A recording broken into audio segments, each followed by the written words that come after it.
Just get things a little bit adjusted here, but I'm very happy. Let's just put it that way. I expected Michigan to lose this football game. I didn't think that it would be this dominant blowout performance that some thought and that many analysts believed in, and now in the past tense fell for. But I thought that USC was going to win this game for what they precisely did in the second half. They were scoring touchdowns. They were driving up and down the field. Their defense, while it clearly had issues, was still able to limit a one-dimensional Michigan offense. But as it turns out, you have to play for more than a half to win big games. And Michigan showed in their final drive where they scored a touchdown, in the Will Johnson pick six, in the several punts that Michigan forced Lincoln Riley and USC to take. Eddie Czaplicki,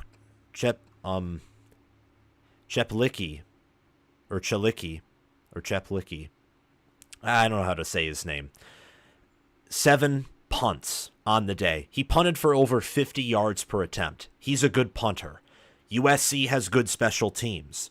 And if USC was able to stop Michigan on 4th and goal, the special teams, along with Woody Marks, would have been the unsung heroes of USC's win on the road in their first Big Ten Conference game. For the reason that they blocked an extra point, and they outdid Michigan in punting the football. And while Zachariah Branch wasn't able to get an awesome return, a game-breaking return, his returns were good enough to keep Michigan in check, to force them to work. And this was a really good game. It started out very boring, very maybe Michigan can run away with it, and then USC, showing that they're tough mentally, physically, was able to pull themselves up, was able to get themselves, back into a position to win. And at the end of the day, Michigan they won. They won the matchup. And they did it while passing for less than 3 yards per attempt because they ran it 46 times for almost an identical amount of yardage to last week's game against Arkansas State. And Michigan was 3 of 3 on 3rd down. On 4th down. They converted 2 third downs in the final drive to get in position to punch it in. And by the way, all fandom aside, it is cursed to run a 2-minute drill only running the football and actually scoring a touchdown and winning. That's absolutely cursed. And that's really where you have to start. This is a really good game. It's back and forth. USC, I think, proved in the preseason that they were ready for Big Ten play with the hires that they made. They're not ready to win the Big Ten or to win it all, but that's this season. This is essentially, if I'm being honest, year 1 for Lincoln Riley, essentially, with all the massive changes he made to the program, specifically to the defense, with the fact that USC is in a new conference, and all that they lost. This is essentially year 1 for USC and Lincoln Riley. And I think next year this will be a national championship contender team. I mean, imagine, we typically talk about on my regular shows, but this live show is anything but regular. We talk about the losers first. We get the worst out of the way, save the best for last. Imagine what USC would be if they had Michigan's defensive line. Imagine what USC could do to just about any team in the country if they had Michigan's ground game, with the receiver depth they have, with the poise they have at quarterback, with the fact that, look, Woody Marks' problem is not him. The reason he is not running the football at an insane level is because of his offensive line. And the fact that USC allowed Miller Moss to basically be on his back 20 times this game. They allowed several sacks, several tackles for loss. That's why Michigan, in a rare instance, was able to win. By running the football for over 40 times. And passing for only 12 times for 32 yards. I mean, Michigan's longest pass of the day was a Marlon Klein 10-yard reception. It was big. It set up the 3rd and 1 where Kalel Mullings ran for 63 yards. I mean, this Michigan's whole game plan was imperfect. It was toxic. It was almost hilariously... It was hilarious. It wasn't bad, though, because Michigan did what they had to do. Their best chance at winning was running it 40 or 50 times, popping off a few big runs, being able to consistently pick up first downs on the ground, and they did. At the end of the day, Michigan's defense was good enough, and the rushing offense was good enough. By the way, Missouri might lose to Vanderbilt in overtime. So, just wanted to shout that out there. It was...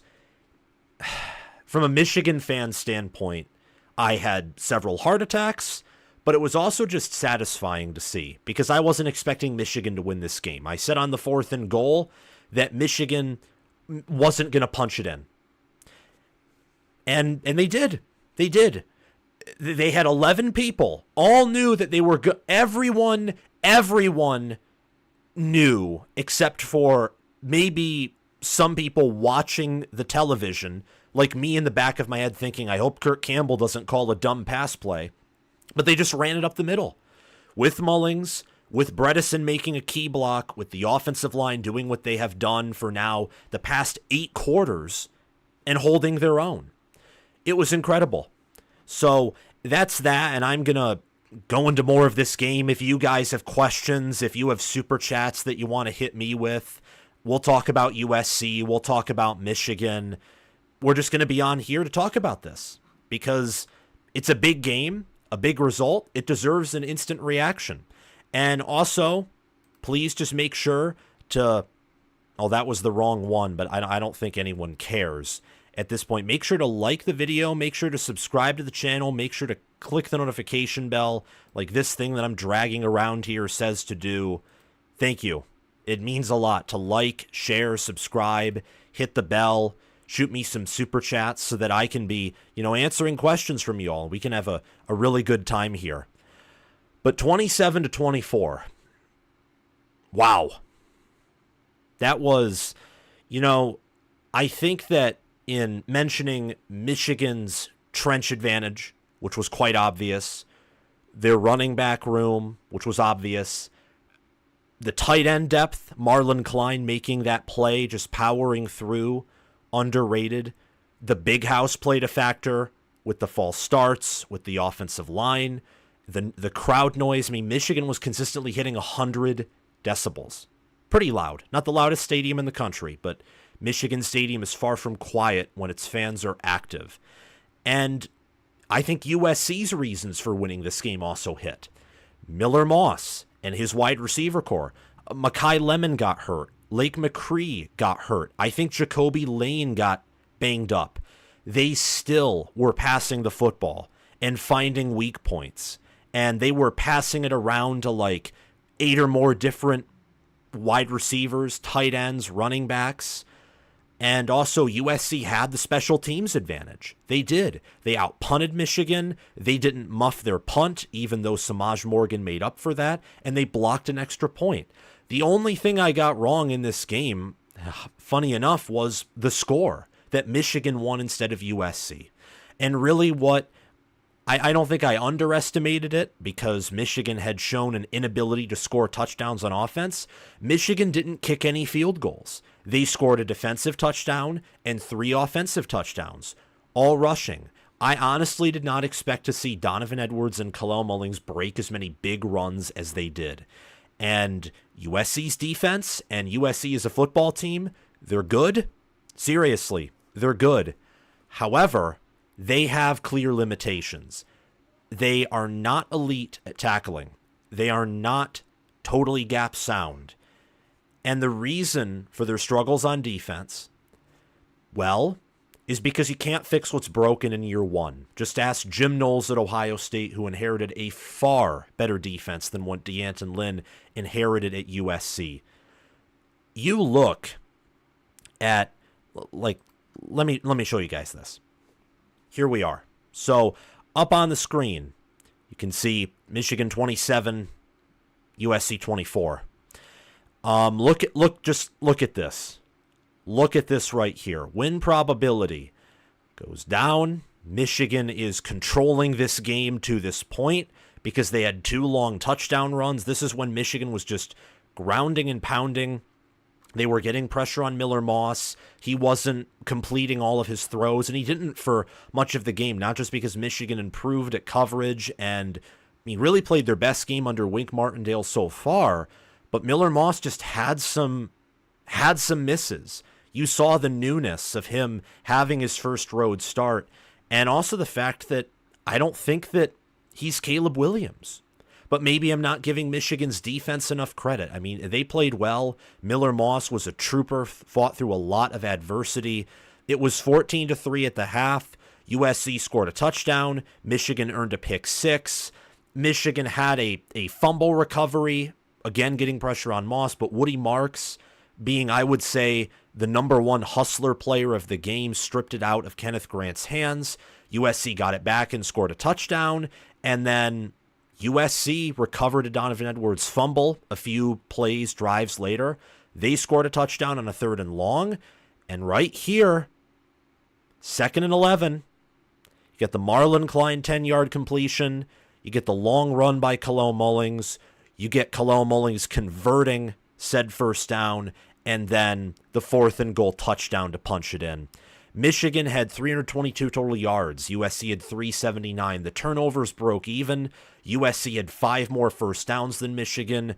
Per analytics, USC would be favored to win this game again. And that makes total sense. Outgaining Michigan, having more first downs. USC dominated the TOP in the second half.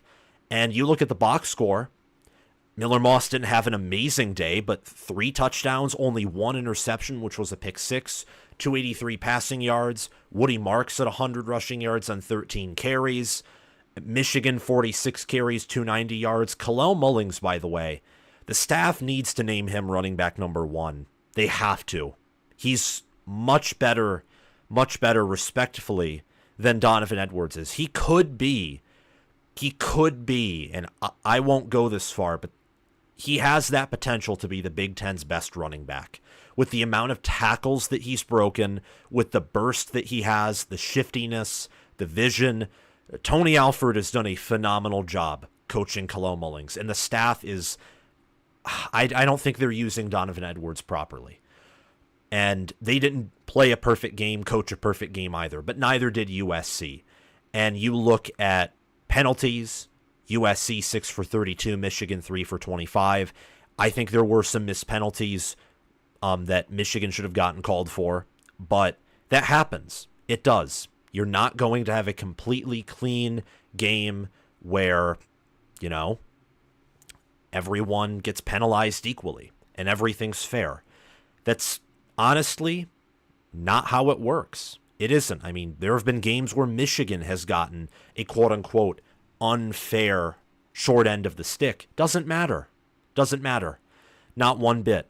And USC giving up that final drive, that is, again, you can't do that. The great teams, near elite teams, especially the elite teams, don't let a team run a 2-minute drill by only running the football.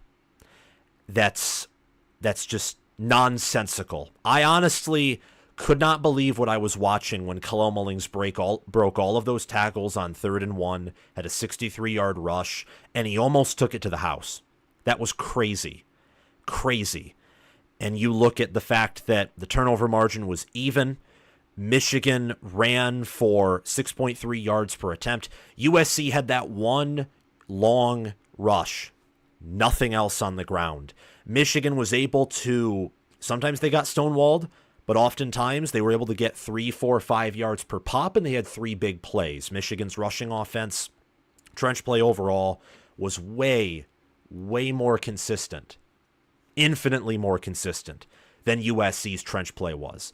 Miller Moss, Woody Marks, their receiver core, and Michigan's complete inability to pass the football is why USC was in this game. And again, as I've said, As I said earlier, imagine what USC could do with Michigan's trench play. They'd be national title contenders right now. This is a year in college football where we are 4 weeks in and no one, except for maybe Texas, has looked invincible. And we'll see if Texas remains that way. But through 4 weeks, and week 4 isn't even done yet, no one looks invincible like Georgia did in 2021. No one looks like Michigan last year. No one looks like Georgia in 2022. Texas, maybe that caliber of team like those, but they have not been tested in their passing offense. And really, not in their passing offense, but if they have not been tested by a great passing offense and really by a good, respectable offense overall. Michigan played a much inferior game, play calling and game control wise, against Texas than they did against SC. And even if they played this style of game against Texas, Texas still would have blown them out because Texas has elite trenches along with elite skill players. You get the best of both worlds from USC and from Michigan, you get Texas, and probably even not that level of team. We have 100 concurrent viewers right now, 100 concurrent viewers, and we got a super chat from Justin Ziegler. Let me pop out my chat and get to the super chat right now. Justin Ziegler, thank you for the $20. I appreciate it a lot. I'm just, having to pull things up here, so let me do that. Okay, we are in. Let's do this. I think both teams are good going forward. USC, tough loss, but showed they can adapt, and Miller is their guy. Penn State is more important, but you can see them winning that game. Reminds me of Utah 2022. Michigan, well, you handle that. Yeah, I think that, look, Utah's a good team, and so is USC. That Utah team in 2022, again, not elite, but they were very, very impressive, very gutsy. And I feel like USC with their schedule, what are they? Let me see what the scores around college football are. Because they can beat Penn State. They'll beat Wisconsin. They should beat Minnesota. Nebraska and Rutgers are beatable. And honestly, USC's weakness is their trench play. And that's something I identified in my 3 videos that I made for this game. Their weakness is the trenches. Their secondary and linebackers are better than their defensive line. Their receivers and quarterbacks and running backs are infinitely better than their offensive line. LSU's defense is not good, and they held USC in check on the offensive line, both in pass protection and run protection. But you look at the rest of the teams on USC's schedule here, and Michigan was the team that honestly matched up with them like the worst from a Trojan point of view. Because I don't know if Penn State has the type of trench play that Michigan does. They could, but outside of Penn State, does Notre Dame? Does Nebraska? Nebraska's a way better passing offense, a far superior passing offense and quarterback to Michigan. They don't have to run 50 times a game to score, and they struggled running the ball. They don't have the O-line depth, and their defensive line so far has not looked as impressive as Michigan's has. Notre Dame beat Miami of Ohio 28-3. They started rather slow. With them losing to Northern Illinois and how they've played on offense all year except at Purdue, who's just not good, that's a winnable game for USC. And Penn State's winnable.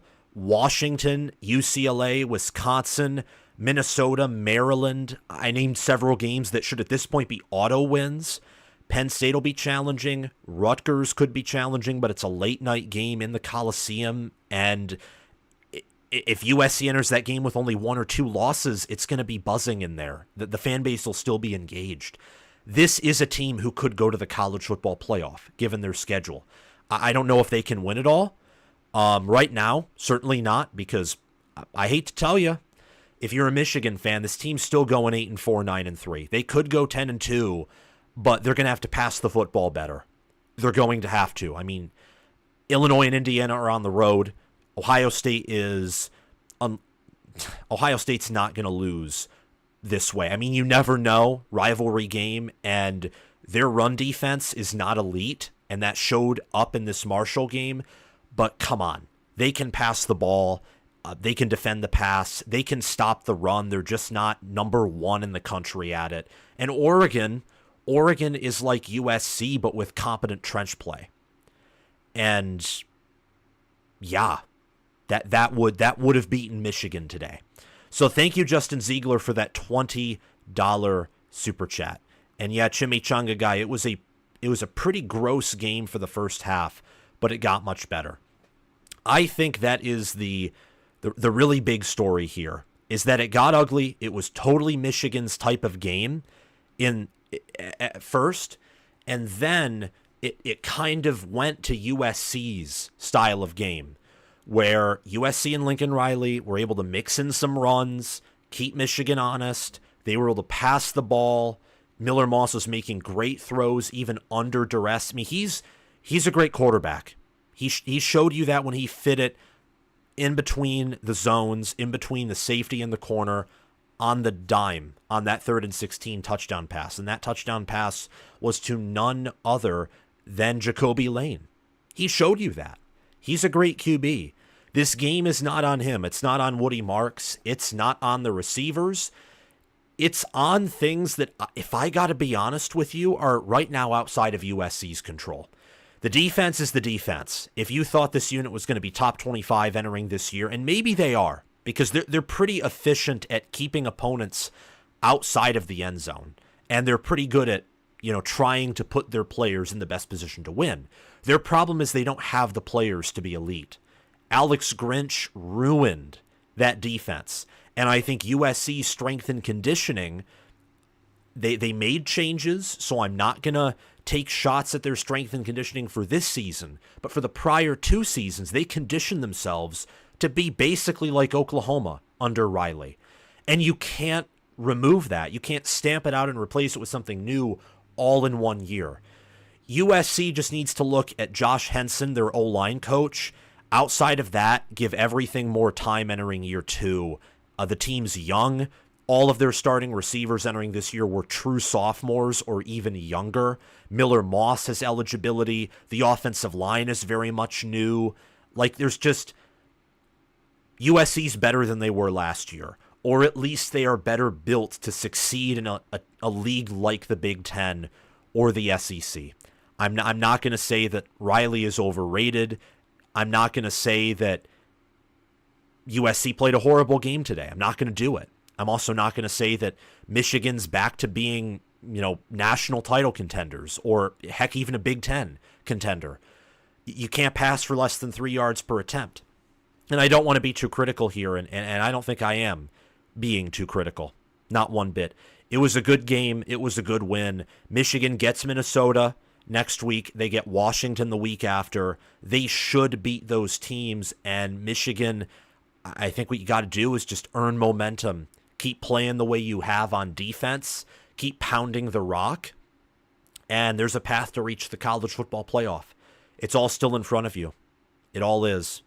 And look, again, I picked USC to win this game, but I picked them to win by 1 point.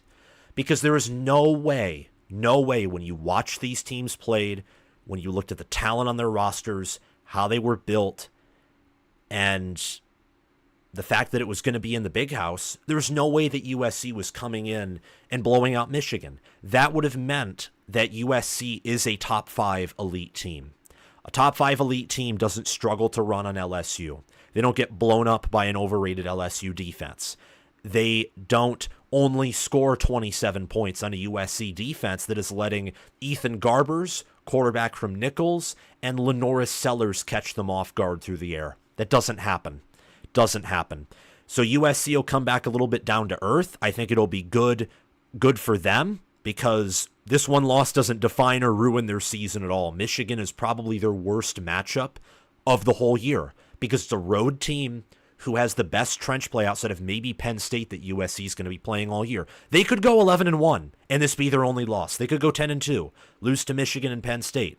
They could go 8-4, 9-3 too, maybe 7-5 still in the cards, but there's a still massive opportunity for USC. Just fight on, as the Trojans logo is. Fight on, rise, put the sword up, put the armor and shield back on, and charge. Survive and advance.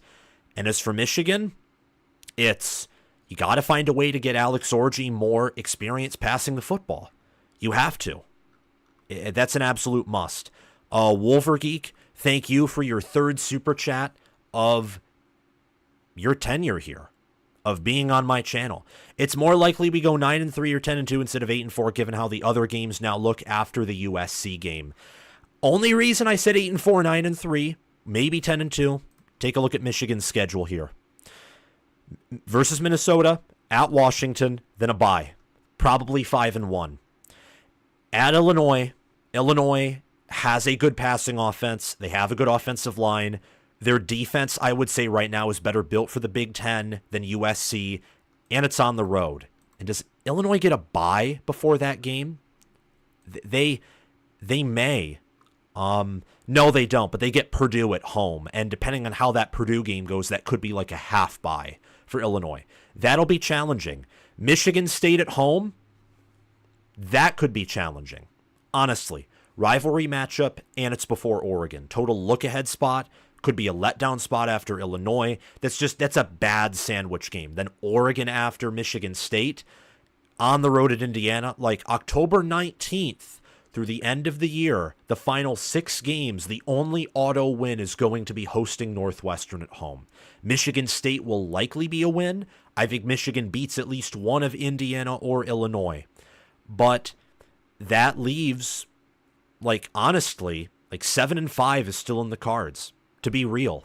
8-4 certainly is. 9-3, I would say, is pretty likely, because I don't even see Ohio State stopping the run defense. Why I think Ohio State would crush Michigan right now is they just outscore them and force them to stop running the ball. But Michigan would probably run for well over 100 yards on everyone they play. It's just the defense has to play with such little error, and against Oregon and Ohio State, and even a team like Illinois or Indiana, who look very good on offense right now, that's not a strategy where you're going to be winning all those games by double digits, and you're going to just, bully everyone. Maybe that's just my opinion. I am very happy, very, very happy with the win. I'm elated. I hope that you all can tell. I don't know. But thank you for that $9 super chat for being the third on a live stream. This is awesome. Bryson Gray there with the fight on, with the V for victory. Fight on. Go SC. I'll be cheering for you guys for the rest of the year, because your team is tough, your team has endurance, and they fight. I mean, they fought. They could have quit. They could have quit after 14-3, because at 14-3, if USC made no adjustments, that would have been probably a 28-31 to 3 or 10 Michigan win.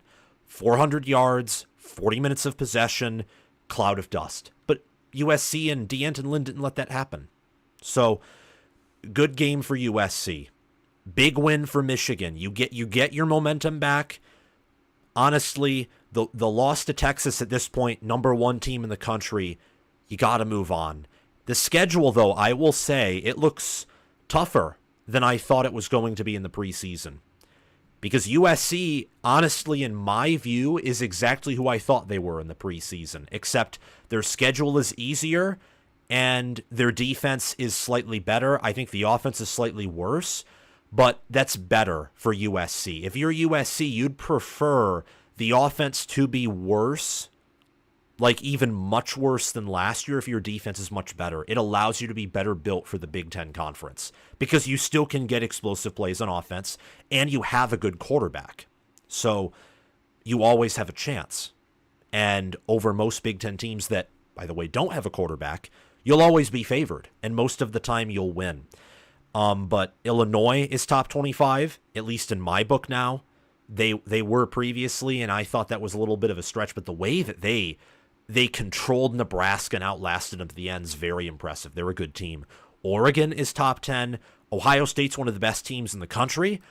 I don't think they're at the level of Texas or that they even have the ceiling of potentially Alabama or Georgia, just based off of what I saw today.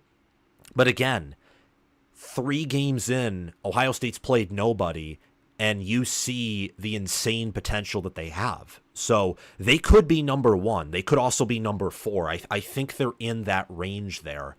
I just don't see Michigan beating them. I don't. I mean, this honestly, after today, looks like Ohio State's conference if they play to their ceiling. And I know that we've said that, and by we, I mean most Big Ten fans, as long as Ryan Day has been there, as long as Urban Meyer's been there, except for last year. Last year was one of those few years where if Ohio State played to their ceiling for the full year, they weren't beating Michigan if they played to their ceiling. But that was, honestly, through Big Ten history, kind of an anomaly. Ohio State's typically the most talented team. They typically have the best coaches, the most resources. They get the best athletes. And, yeah. Oh, this is a big win. Huge win for Michigan. I see we got another super chat here. Chris Lane, thank you for that $2. I'm happy for you, Michigan fans, of course, crossing out that M because he's an Ohio State fan. Go Blue, go Buckeyes, go Trojans, go the entire Big Ten. I want this conference to succeed. I do not want the SEC winning a national championship.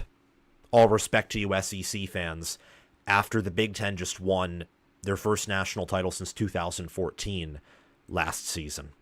So you see that here. Let's just go back here. And wow. Now I'm beginning to calm down. Because that was, I mean, I can't tell you how just tense it all was. The final USC drive where they couldn't complete a pass. The final Michigan drive where they were pounding the rock. It got to 4th and goal and they punched it in. It was such a relief to see Michigan win. Such a relief. If there's one takeaway you can have from Michigan, outside of what we've seen from the first 3 games, it's that we now know they are tough. They have the toughness that they've had the previous 3 years. They do. They're very limited at quarterback, very limited at wide receiver. Not having Colston Loveland, they're hurt. But they still have a great offensive line. They can still pound the rock. I mean, Michigan right now, through 4 games, has a better rushing offense than they did last year. The difference is they don't have J.J. McCarthy. Michigan's tackles have taken some steps back. So the everything at the passing game's gotten either significantly or much, much worse than last year. The run game is just slightly or moderately improved, and overall those things offset to the offense taking massive steps back. But Michigan, they're tough. And I gotta give credit where it's due, both to USC, because USC is also tough. I don't think that on a mental toughness level, Michigan is better than USC. I just think what happened is Michigan's physically tougher. They are, because they are in year 4 now of being a very physically tough team. And every year under Jim Harbaugh, Michigan's biggest problem wasn't really the trenches. It was more often quarterback and having a dynamic offense. USC is in year 1 of being a physical football team, of being a physically tough team. So give them some time. Give USC some time. They'll be good very shortly. And they're good right now. What I mean by good is they'll be ready to win the Big Ten and ready to compete for a national championship next year. If there's something that I'm very confident about, it's that Nebraska and USC next year, and these things are subject to change, but next year those are going to be legitimate Big Ten title contenders, is something I'm confident about. Chat froze here. Let's see. PSU Jim, congratulations on your either 56 or 49-0 shutout win over Kent State. And yes, Illinois looked very good. Very good last night. That was another intense game, another nail-biter. And at the end of the day, the more physically tough team came out. I think Illinois was also clearly mentally tougher than Nebraska. By clearly not a wide margin, but by a big enough margin to where you saw it at the end. I didn't see that here. Both of these teams were equal in mental toughness, just Michigan was the more physically tougher team. And USC didn't manage the game in their best way. Michigan didn't either. But USC could have taken advantage of that because Michigan's the more limited opponent. So it's easier to game plan against the limited team than it is against the balanced team. I mean, the shovel passes, which weren't going to get you any yards, weren't going to do anything against a defense that was playing sound and disciplined for the most part all day. What are you doing? They gave Michigan time to get down the field, to score, and yeah, if they just run Woody Marks up the middle, game over. And USC probably wins 24-20. At the same time, if Kenneth Grant doesn't give away that fumble, or more likely, if they run Kalel Mullings on some of those third and shorts instead of trying to pass or run Orgy again for the nth time on the outside, which is very repetitive, Michigan probably wins the TOP battle and probably doesn't have to go on a 2-minute running drill to win. So it was a very back and forth game, very good game. I think I was right on this game in a lot of senses outside of the final score, but I will say USC did look the part of a Big Ten team. Welcome to the Big Ten, Trojan fans. As for Michigan, again, it's about surviving. It's about advancing. It's about living to fight another day, really, for both of these teams, and for Michigan just continuing to build off of their momentum. That's what it's about. We've been on here for 36, 40 minutes. I would love to talk more. I don't know if I should, though. But I can start answering comments. If you want to get my attention, Super Chat's a guarantee because I answer all my Super Chats on here, but I'll just answer things that interest me. Let me see here. The lines are both elite, 343 Film says. Only reason we won. I don't know if the offensive line's elite, but the defensive line certainly is. The reason, again, why Texas was able to eventually beat Michigan in the trenches was because they were killing Michigan on the outside. So Michigan had to prepare their defense a different way. They had to try things differently. They had to adjust, and they just didn't have the offense to do anything against Texas. And by the way, has Alex Orgy locked down the number 1 QB spot? I only ask that because he did a lot on the ground and a tad bit through the air, but he looks obviously limited as a passer. So, like, is there a shot that Warren, they try and start Warren? Or no? I think they should go with Orgy for the rest of the year and just try and get him comfortable, like, against Minnesota or Washington, because I think those teams are very limited. In those games, get him comfortable passing the football. But what do you all think? Let me see the rest here. I will say when y'all went down late, I didn't think y'all could score. You proved me wrong. I didn't think we were going to either. Honestly, I didn't. Michigan fans can say I underestimated my own team. I mean, I don't think I did because Michigan has been very limited, and I picked Michigan to cover. I picked them to lose by a point. I even said Michigan should win this game for reasons that we saw today. I mean, they were beating USC to a pulp in the first half on both sides of the football. And I hate injuries. I'm praying for Makai Lemon, for Lake McCree, for Jacoby Lane, for Easton Mascarenhas Arnold, and Akili. I think Akili Arnold was the one who was injured, but Easton Mascarenhas Arnold is his cousin who plays at linebacker. Both were at Oregon State last year. USC kept dropping like flies, man. Michigan was clearly the physically tougher team. As I said, I don't think it was about mental toughness. Michigan was injuring and wearing down their players. They were taking away the depth that USC had on the outside just by being physically tough. I mean, it looked, this game, if I'm being honest, in its own way was like Iowa versus Penn State in 2021, where Iowa just did some unthinkable things with their offense and they bullied Penn State, beat them to a pulp, and took their lunch money in a close win. That's what this game was. That's what this was. And that's why I'm also saying that Michigan going 10-2 with this schedule is not likely. They don't have a Big Ten West schedule. And that Iowa team in 2021, who I think Michigan is similar to, and they're similar to these Iowa teams of this decade under Kirk Ferentz, they'll sometimes lose a random game or have this awkward bad performance because they're so one-dimensional and they're not balanced. So honestly, Michigan as a team proved everyone wrong. I don't think anyone thought when USC went up that Michigan was going to be coming back except for the Michigan players. And as for sophomore season sports, are you going to mention the refs not calling blatant flags? I already mentioned that earlier, that USC should have had some things that didn't go their way. And I saw on Twitter people saying Michigan didn't deserve to win the game. Let me tell you something. Let me tell you all something. The team who allows the obvious one-dimensional, can't throw more than a 3-yard pass to execute a 2-minute drill by running the ball and breaking a bajillion tackles that team doesn't deserve to win. That's USC. I mean, you know what's coming. Michigan is inside of the 20. Handoff.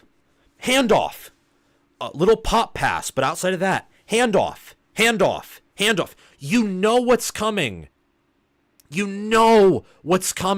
And all week, these people are telling me that USC's defensive line is just going to shut down this Michigan rushing off. Like,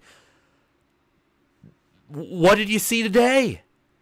D'Anton Lynn is not the reason why USC lost. He did everything he was supposed to do, and the defense still couldn't get a stop. It's on the players. And if your players can't step up when the coaches are putting them in a position to win, you don't deserve to win. You don't. And the delay of game benefited Michigan. There was an offsides that wasn't given to Michigan that USC took. There was a face mask, maybe 2, that weren't called. But as I've said before, not everything's going to go, your way if you're USC. Not everything's going to be balanced for both teams. Not everything's going to go Michigan's way. Officiating in college football is horrific right now. But the last thing USC should be doing is blaming the refs. Michigan cannot pass the football. I'm saying this as an objective analyst. The only reason I'm yelling is because I'm a fan. They can't pass the football. They literally cannot pass the football. They are incapable of passing the ball. Now, maybe that's over-exaggerating, but they didn't even average 3 yards per pass attempt. And the staff didn't trust Orji to the degree that I thought they needed to for Michigan to win. I thought Michigan would have had to pass for 100 or 150 yards for them to win. They didn't. They did not. Just don't miss me with blaming the refs. It's not cool. It's not cool one bit. I hated it. And I hate it to this day whenever people say, JT Barrett was short. And maybe I'll, make Michigan people mad for that. But, who cares? Don't let Curtis Samuel into the end zone. Don't cave after a call doesn't go your way. It's weak sauce stuff. It's weak. JT Barrett, I don't know if he was short or not, so I'm just going to say that he wasn't. He wasn't short. Earned it. Ohio State earned that game. It's the same thing with what about this penalty should have been called or this. How about this? You have 11 players who all know what Michigan is going to do. Stop the run. Stop them on 4th and goal. How about you don't let Kalel Mullings break through 10 total tackles in the game and get several big runs where if you just tackled him down, he probably would have scored 1 touchdown instead of 2. Wins you the game. How about you stop Donovan Edwards from falling forward? He's not known as a power back. And the only way that, just blaming the refs is stupid. USC lost to a team.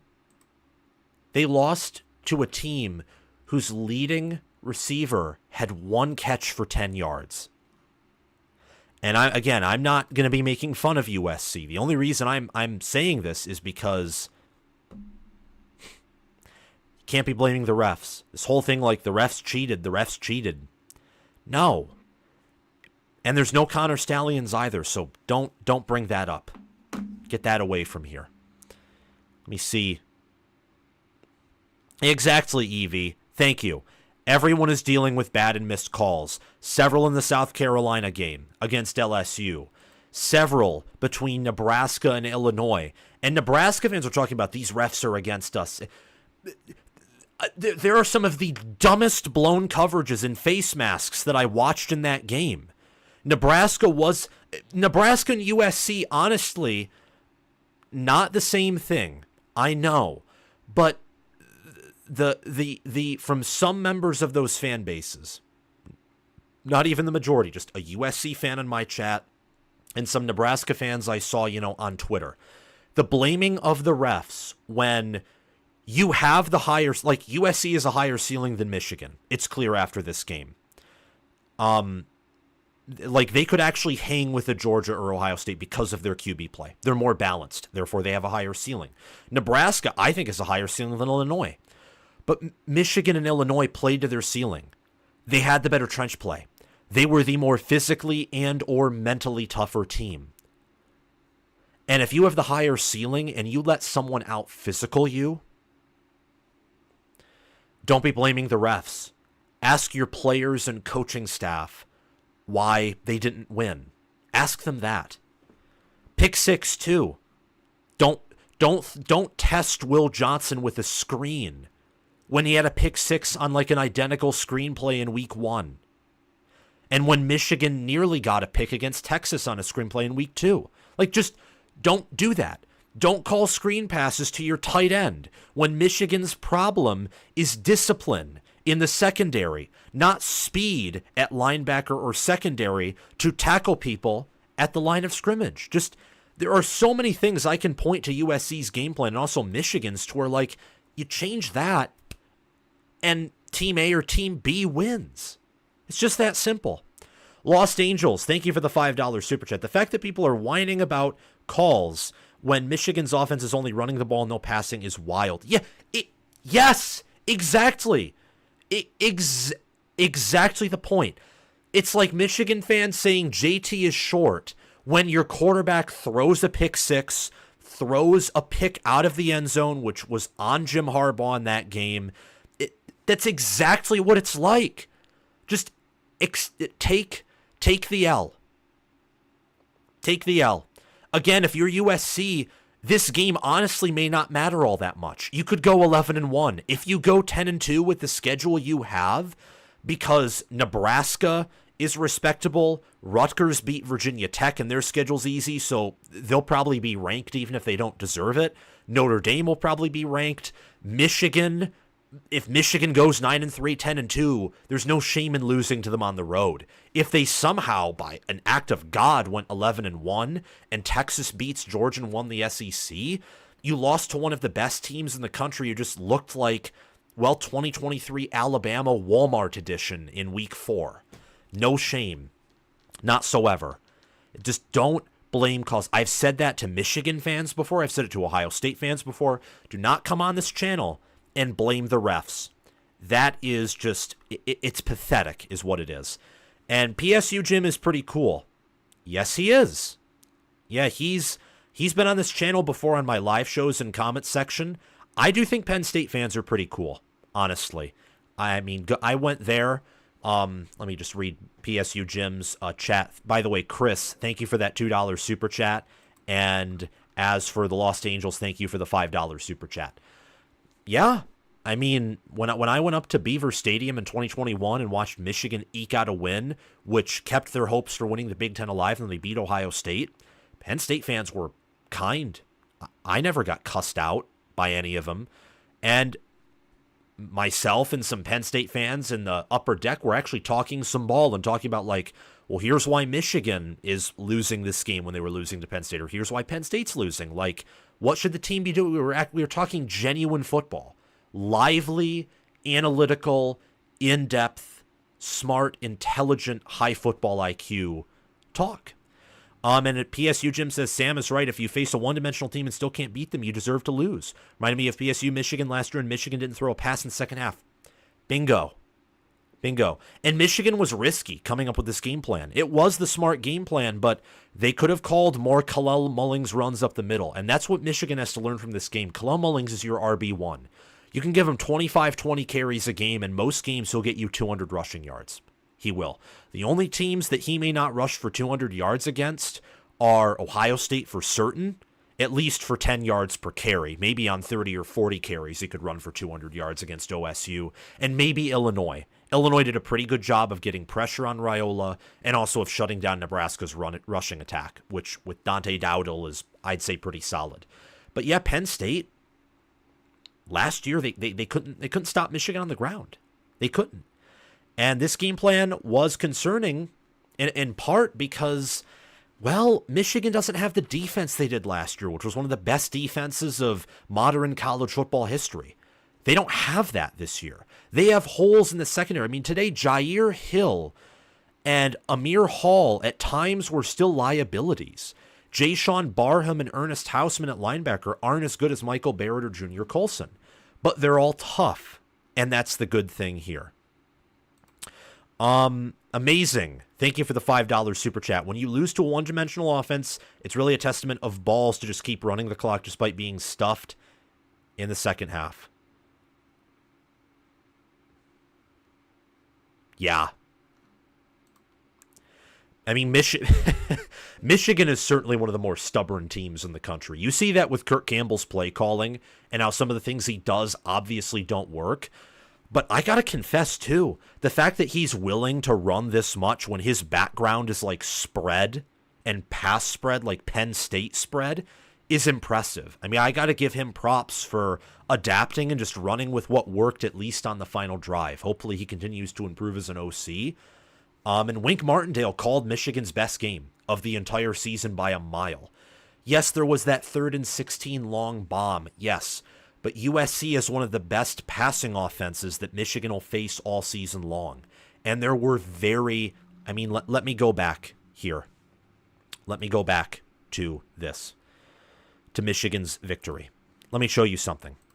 Miller Moss averaged 5.5 yards per pass attempt. He was 28 of 51.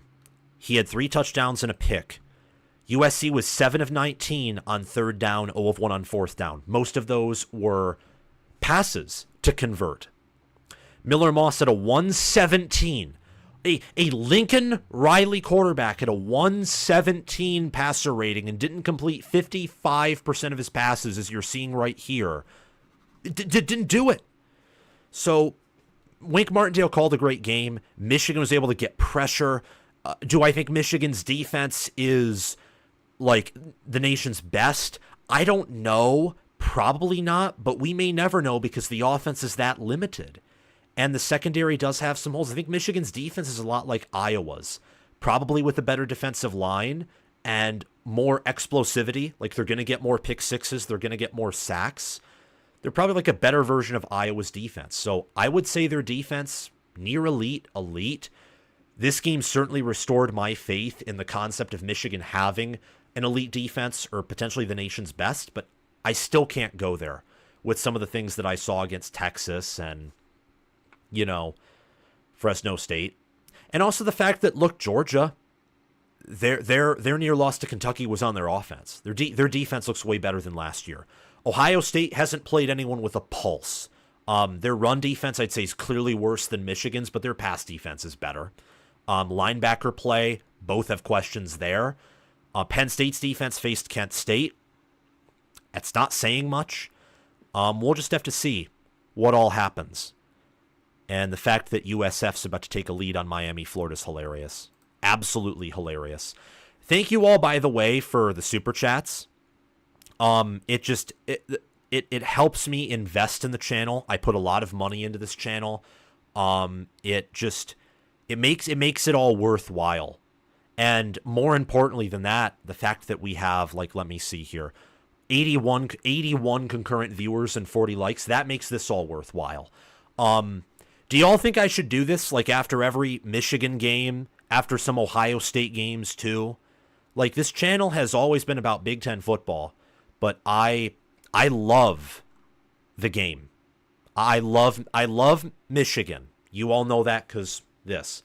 But I got to be honest, too, I love Ohio State. Like, Ohio State for me is really a love-hate relationship. It's not hate like typical Michigan fans.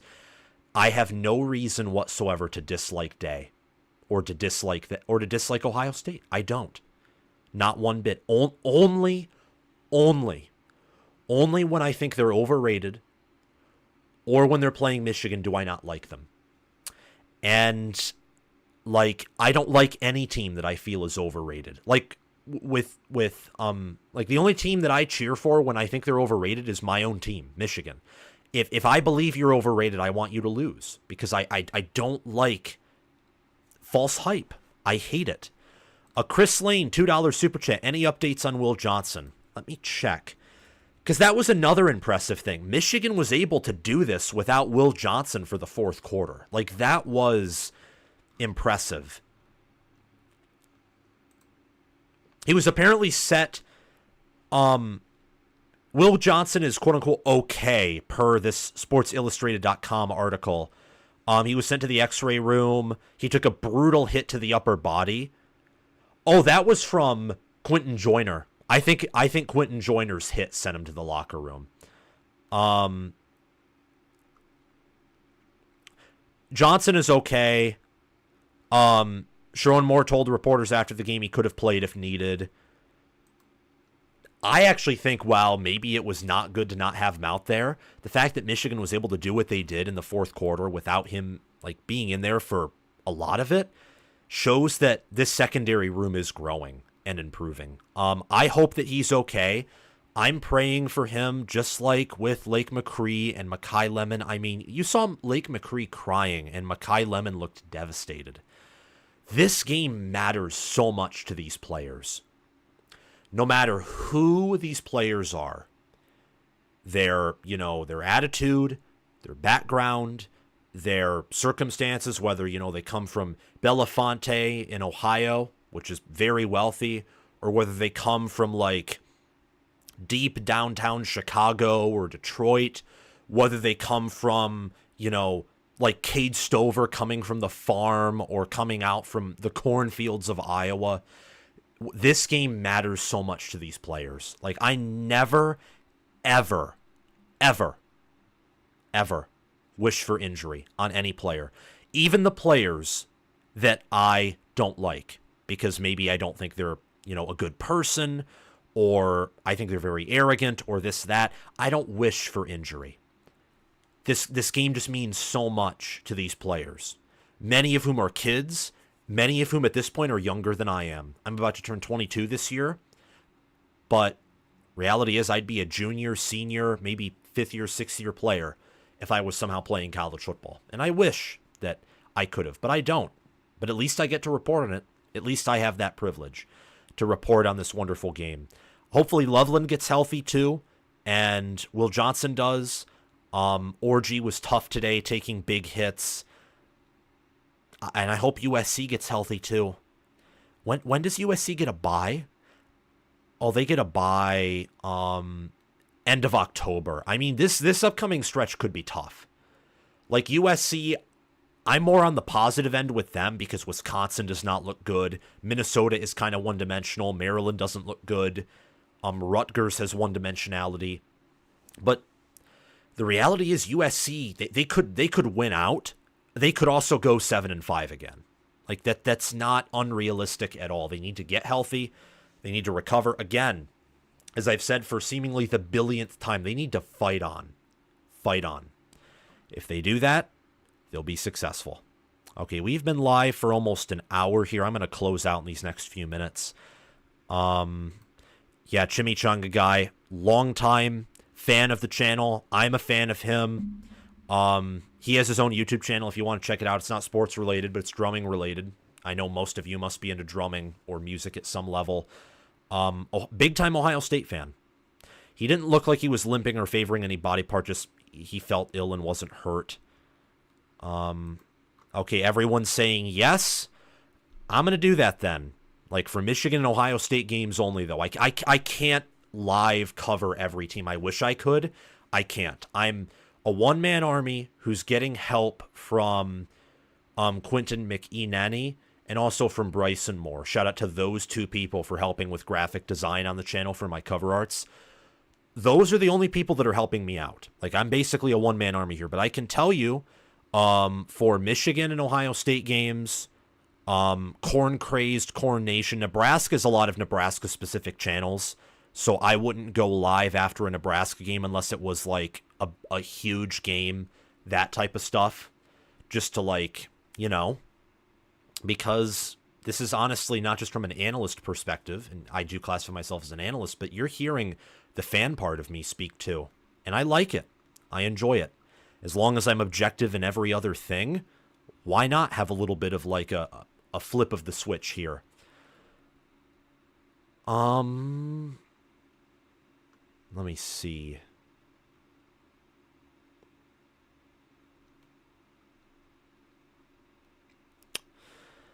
PSU Jim here with some history. Someone was saying when Penn State joined for the first few years, it was a good example of, you know, welcome to the Big Ten.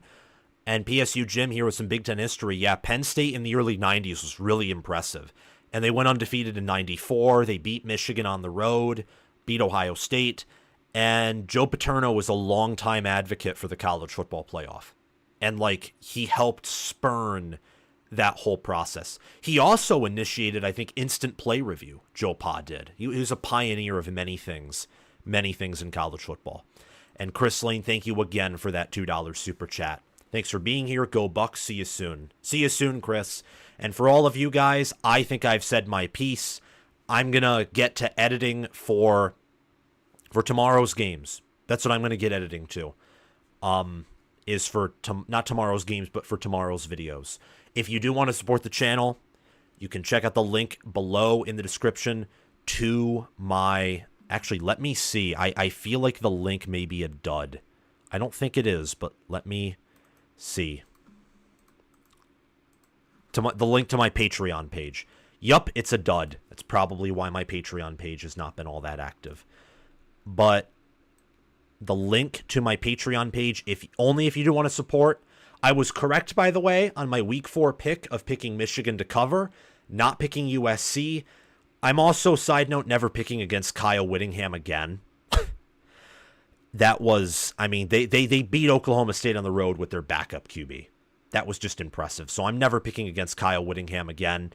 If you want to support the channel monetarily, again, Patreon page link is in the video description, or you can just type in patreon.com/CFB with Sam, capital C, capital F, capital B, lowercase w, capital S, and then AM. If you want to sign up as an All-American or Heisman member, you do get access to my Week 4 and my Week 4 picks. But more importantly, you get access to all my college football picks in the future. Thank you all so much for coming on. Remember to like, remember to subscribe if you haven't already. Remember to hit the notification bell. I'll see you guys